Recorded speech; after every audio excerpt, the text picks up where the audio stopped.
Hello guys, నేను మీ రాజేష్ రెడ్డి.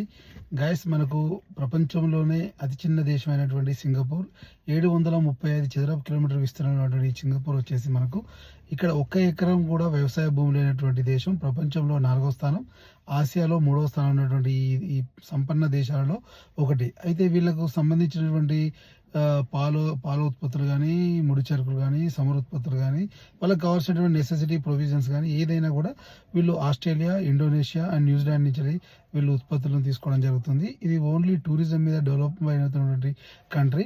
ఇక్కడ ఉన్నటువంటి కంట్రీలో 1 ఎకరం కూడా వ్యవసాయానికి అనుకూలమైనటువంటి భూమి లేకపోవడం వల్ల ఈ దీవి 1965లో మలేషియా నుంచి ఏర్పడినటువంటి దేశం సింగపూర్.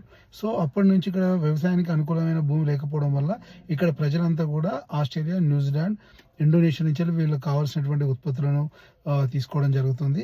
అయితే ఈ దేశం కంప్లీట్ టూరిజం మీద డిపెండ్ అయి ఉన్నటువంటి కంట్రీ. అయితే ఆశ్చర్యంగా ఉంది కదా, మన దగ్గర ఎన్నో 100 ఎకరాలు ఉండి వ్యవసాయం చేయకుండా ఉన్నటువంటి బీడు భూములు, బంజరు భూములు ఉన్నటువంటి మన దేశంలో 1 ఎకరం కూడా వ్యవసాయ భూమి లేకపోవడం, అయినా కూడా ప్రపంచంలో 4వ స్థానం, ఆసియాలో 3వ స్థానం ఉండడం చాలా వరకు ఆశ్చర్యకరంగా ఉన్నటువంటి దేశం. ఎక్కువ మంది టూరిజం పోవాలనుకున్నప్పుడు ఫస్ట్ ప్రియారిటీ సింగపూర్, మలేషియా లాంటి కంట్రీస్కే ఇస్తారు. ఈ కంట్రీ చాలా స్పేషియస్గా మనకి ఇక్కడ చూడడానికి ఆహ్లాదకరంగా ఉంటుంది. చుట్టూ సముద్రం ఉంటుంది, మధ్యలో దీవి ఉంటుంది. కాబట్టి ఇక్కడ ఉన్నటువంటి వాతావరణానికి చాలామంది ప్రజలు చూడడానికి ప్రపంచవ్యాప్తంగా రావడం జరుగుతుంది. అందుకే ఇక్కడ కంప్లీట్ టూరిజం మీద డెవలప్ అయిన కంట్రీ ఈ కంట్రీ. Thank you.